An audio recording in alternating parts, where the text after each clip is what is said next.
Your honour, accused Anandarao మీద ఫిర్యాది miss Radha ఇతను తన్ను బలాత్కరించబోయినాడని, తన్ను తాను రక్షించుకోవడానికి ఇతన్ని గాయపరిచారని కోర్టు వారికి చెప్పింది. కానీ అది అబద్ధమని కోర్టు వారికి మనవి చేస్తూ ఆనందరావు ద్వారా అసలు నిజాన్ని కోర్టు వారికి తెలియజేయడానికి ప్రయత్నిస్తాను. Thank you sir. Mister Anandarao, ఫిర్యాది మిస్ రాధ మీకు తెలుసా? తెలుసు. ఎలా తెలుసు? ఆమె నా సెక్రటరీగా పనిచేస్తుంది. ఓహో, సెక్రటరీగా పనిచేస్తూ ఆమె తన అందచందాలతో అడుగడుగునా మిమ్మల్ని ఆకర్షింపజేయాలని ప్రయత్నించింది కదూ? అవును. Objection, Your Honor. That is a leading question. Objection sustained. Yes, proceed. Mister Anandarao, 16వ తారీఖున ఏం జరిగిందో వివరంగా చెప్పండి. ఆ రోజు నా భార్య ఊళ్ళో లేదు. నా స్నేహితుడికి రైల్వే స్టేషన్ లో సెండ్ ఆఫ్ ఇచ్చి ఇంటికి వచ్చాను. హాల్లోకి వచ్చి లైట్ స్విచ్ వేసిన నాకు రాత కనిపించింది. ఏమిటి ఇలా వచ్చావన్నాను. తన కోరిక తీర్చకపోతే, తను చెప్పినట్టు వినకపోతే తనను నేను బలాత్కారం చేసినట్టు అరిచి అల్లరి చేస్తానంది. ఛీ, నీకు సిగ్గు లేదా, బయటికి నడువన్నాను. అంతే, తన చేతిలో ఉన్న కత్తితో నన్ను పొడిచి అరిచి అల్లరి పెట్టింది. That's all, Your Honor. Your Honor, let me examine the accused. Yes, proceed.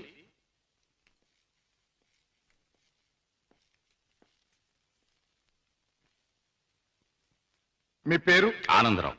Good, అందమైన పేరు. ఇటువంటి మంచి పేరు పెట్టిన మీ తల్లిదండ్రులను అభినందించాలి. 16వ తేదీన మీరు మీ స్నేహితుడికి సెండ్ ఆఫ్ ఇవ్వడానికి స్టేషన్కి వెళ్ళారు. అవును. మీ స్నేహితుడి పేరు? అరుణగిరి ప్రసాద్. వెరీ గుడ్, ఇది అంతకంటే అందమైన పేరు. ఏ ట్రైన్కి పంపించొచ్చారు? Hyderabad express. Hyderabad express, very good.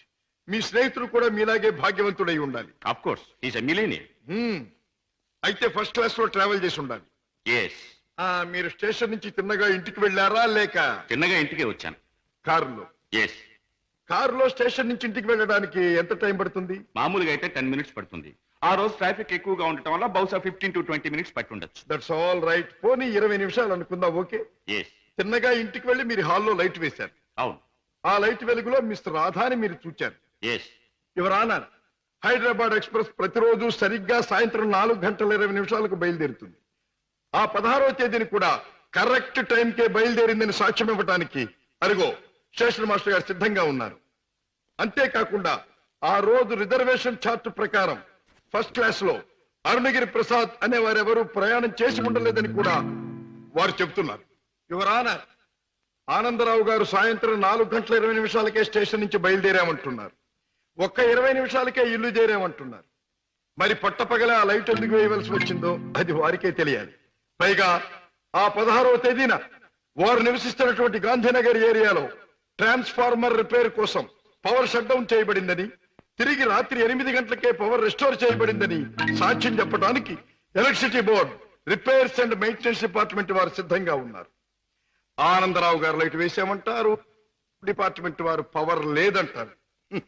ఒక్క మాటలో చెప్పాలంటే యువర్ ఆనర్, ఆనందరావు చెప్పే ఏ ఒక్క మాట కూడా నిజం కాదు. అరిటాకు వెళ్లి ముళ్ళు మీద పడ్డా, ముళ్ళు వెళ్లి అరిటాకు మీద పడ్డా జరిగే నష్టం అరిటాకుకి. ఆ అరిటాకు లాంటిదే ఆడదాని జీవితం. ఎన్ని అవమానాలైనా భరిస్తుంది గాని ధైర్యం చేసి కోర్టుకెక్కి అల్లరిపాలు కాదు. ఆనందరావు లాంటి ఎందరో శ్రీమంతుల హీన కృత్యాలకు బలైన ఎందరో అబల ప్రతినిధిగా ఈనాడు ధైర్యం చేసి కోర్టుకొచ్చిన నా క్లయింట్ మిస్ రాధాదేవిని అభినందించక తప్పదు.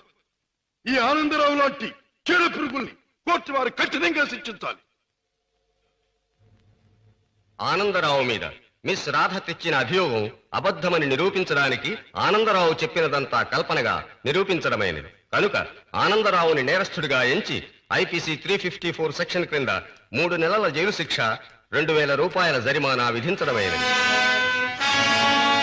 సక్సెస్, మనకి గ్రాండ్ సక్సెస్. నిజంగానా? I am very happy. అవునమ్మా, మన వాదనతో పీపీకి మతిపోయింది, జడ్జికి మాట పోయింది, అవతల పార్టీ ఓడిపోయింది. రావయ్య, అన్నయ్య తన మొదటి కేసులో గెలిచాడు. స్వీట్, చాలా సంతోషం బాబు. నా చేతుల్లో పసివాడిగా ఆడుకున్న నువ్వు ఇంత పెద్ద లాయర్ అవ్వడం నాకెంతో ఆనందంగా ఉంది బాబు. రామయ్య, ఈ కేసు గెలవటానికి ముఖ్య కారణం ఏంటో తెలుసా? కళకళ్ళాడే ఫేస్ తో మా పద్మ నేను కోర్టుకు వెళ్ళేటప్పుడు శకునం రావడం. అందుకే మా చెల్లికి ఒక అందమైన బహుమతి. అబ్బా చీర చాలా బాగుందన్నయ్య. అమ్మా నువ్వు ఇలాగే శకునం వస్తూ నేను ఇలాగే కేసులు గెలుస్తూ ఉంటే ప్రతిసారి నీకోసారి. థ్యాంక్ యూ అన్నయ్య, థ్యాంక్ యూ. అన్నట్టు నీతో చెప్పడం మర్చిపోయాను. ఏమిటి? రేపు ఉదయం 10 గంటల నుంచి ఈ ఇల్లంతా చాలా సీరియస్ గా గంభీరంగా మారిపోబోతుంది. అయితే రేపు డాడీ వస్తున్నారన్నమాట. అవునన్నయ్య, లండన్ ట్రిప్ ముగించుకుని రేపు మార్నింగ్ ఫ్లైట్ కోసం ఫోన్ చేశారు. రేపు వస్తారు, మళ్ళీ 4 రోజుల్లో ఏదో వ్యాపారం పనులంటూ మరో దేశానికి పెడతారు. ఏమిటో ఈ వ్యాపారం పనులు విమాన ప్రయాణాలు లేని డాడీకి ఏమీ తోచదు.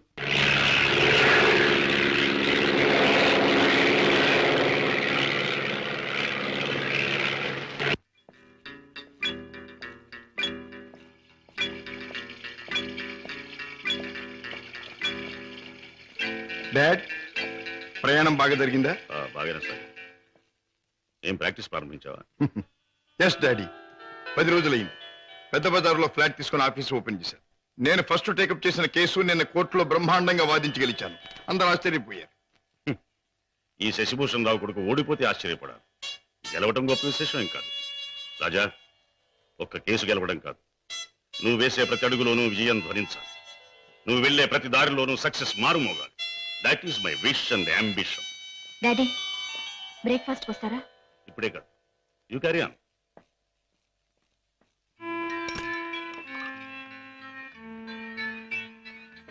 రామయ్య, ఏమిటి పెద్దయ్య గారు? ఇదిగో నీకు 100 రూపాయలు బహుమానం. నీ ఇష్టం వచ్చిన ఖర్చు పెట్టుకో. అయ్యగారు, నేను ఇప్పుడు ఆనందంతో పొంగిపోతున్నానయ్యా. ఎందుకో తెలుసా, నా కొడుకు తన మొదటి కేసు గెలిచి తన ప్రతిభ నిరూపించుకున్నాడు. I'm very proud of him. కూటి కోసం కోటి విద్యలు. ఏ వ్యాపారం తలపెట్టినా కళ్ళ ముందు కటకటాలు కనిపిస్తున్నాయి. ఈ దొంగరాముడు బ్రతికింతేనా? బాబాయ్ డ్యూటీ టైం అయింది, తొందరగా బయలుదేరకపోతే గిరాకీలు తగలవు. తొందర పడకమ్మా, జనాన్ని మోసం చేయడానికి మనం ఒక కొత్త వ్యాపారం కనిపెట్టాంగా. ఉండు మరి. ఇదిగో ఈ గుమ్మడికాయ. అదైతే 10 నెలల కడుపులో ఉంటుంది. ఓహో, అది సరే. ఇది అదైతే ఓకే, త్వరగా రా.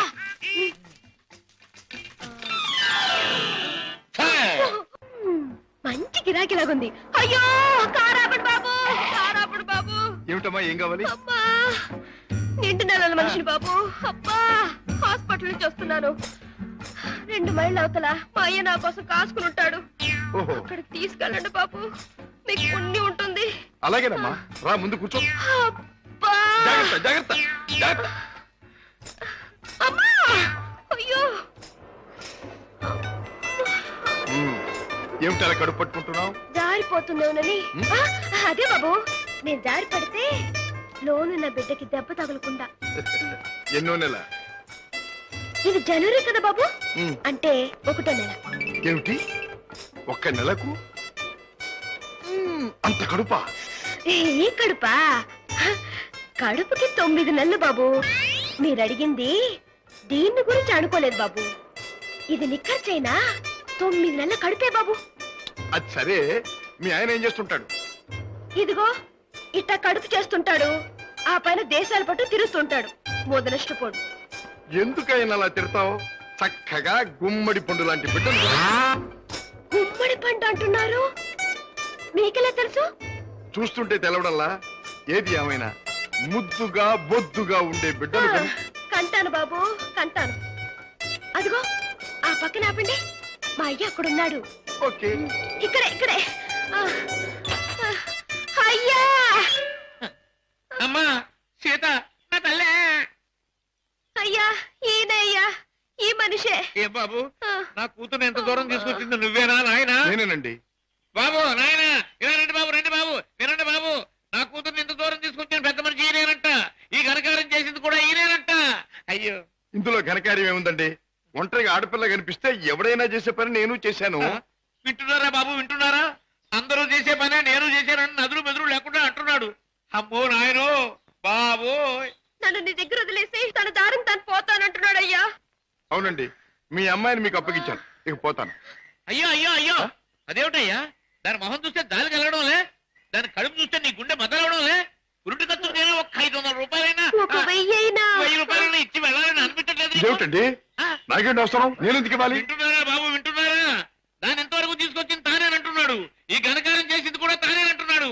ఇప్పుడు నా దగ్గర వదిలేసి పోతానంటున్నాడు. పురుటికత్తులు కూడా ఏమి ఇవ్వనంట బాబు. దీన్ని తల్లించేసిన ఇతరు కనీసం పురుటికత్తులుగానే ఇవ్వాలా లేదా? అందరూ ఒక నిమిషం ఆగండి. ఆ, ఇది అమ్మాయి కడుపు కథ. అది సరే, కడుపు బుల్లే, మొదటిసారి మనం ఎప్పుడు కలుసుకున్నాం? ఏడాది క్రితం. అప్పుడు నేనేమన్నాను? నీలాంటి అందమైన పిల్ల దొరకటం నా అదృష్టం అన్నారు. అప్పుడు నువ్వేమన్నావో గుర్తుందా? నాలాంటి పోలీస్ ఆఫీసర్ దొరకడం నీ అదృష్టం. పోలీస్ ఆఫీసరా? అయ్యయ్యో. అవును, రౌడీల్ని కేడీల్ని పట్టుకునే పెద్ద పోలీస్ ఆఫీసర్. పాపం, కడుపుతో ఉన్న నిన్ను వదిలిపెట్టి నేను తప్పు చేస్తానా? మావయ్య, ఒక్క పురిటి ఖర్చులేమిటి, అన్ని ఖర్చులు నేనే భరిస్తా. నిన్ను పువ్వుల్లో పెట్టి పూజిస్తా. పదండి కారెక్కుదురు గాని. పువ్వుల్లోనూ కాయల్లోనూ నన్ను పెట్టదు బాబు. నా బతికేదో నన్ను బతకనివ్వండి బాబు. అయ్యయ్యో, అయ్యో. ఆహా, పండు లాంటి పిండం బుర్ర బద్దలైంది. కడుపులే. కూటి కోసం కోటి విద్యలు. అన్నయ్య, ఏం పద్మా? రేపు మా కాలేజీ కల్చరల్ ప్రోగ్రామ్ కి నేను 500 రూపాయలు ఇవ్వాలి. డాడీని అడిగా డబ్బులు తెచ్చిపెట్టం. ఏ, డాడీ నువ్వే అడగొచ్చుగా. అమ్మో, ఆయన ముందు నిలబడి మాట్లాడాలంటేనే నాకు దడ వణుకు. ఇంక డబ్బులు అడగాలంటే ఏ, డాడీని చూస్తే ఎందుకమ్మంత భయం? ఆయన ఏమన్నా పులా సింహమా? ప్లీజ్ అన్నయ్య, నువ్వు అడిగి తెచ్చిపెట్టు ప్లీజ్. గారాల చెల్లెలు మారాన్ చేస్తూ ఉంటే తప్పుతుందా? ఓకే. పులి ఎక్కడుందమ్మా? వంద బ్లడీ హెల్జీ వస్తాను వాడు అమ్మకానికి ఒప్పుకోలేదు. కావాలంటే 1 లక్ష రూపాయలు ఎక్కువ పెట్టి, 1 లక్ష కాదు 2 లక్షలు 3 లక్షలు 5 లక్షలు సరే వాడు మోహానికి ఉంటుంది. I don't care for money, understand? What daddy, business లో ఏమైనా సమస్య వచ్చిందా? సమస్య లేకుండా బిజినెస్ ఉండదు కదా. ఏ సమస్య అయినా మీరు డబ్బుతో పరిష్కారం చేస్తారు డాడీ. కోర్స్, ఈ లోకంలో ఎంతటి సమస్యనైనా డబ్బుతో పరిష్కారం చేయవచ్చు నా ఉద్దేశం. ఎంతటి వాడినైనా డబ్బుతో తల ఉంచుకునేట్టు చేయొచ్చు నా అభిప్రాయం. Exactly correct. ఈ సంగతే నేను చెల్లెమ్మతో కూడా చెప్పాను. ఏదో వాళ్ళ కాలేజీ ఫంక్షన్ కి తలకు 200 ఇస్తున్నారట. ముష్టి 200 ఏమిటమ్మా? డాడీని అడిగితే 500 ఇస్తారు. ఈ డబ్బుతో అందరూ నీ ముందు తలంచుతారు అని చెప్పారు. Your right. ఈ శశిభూషణ్ రావు పిల్లలు అందరికంటే ఎప్పుడు ఉన్నతమైన స్థానంలోనే ఉన్నారు. ఈ చెక్ తీసుకెళ్లి పద్మకిచ్చి ఫిలప్ చేసుకోండి. Thank you daddy.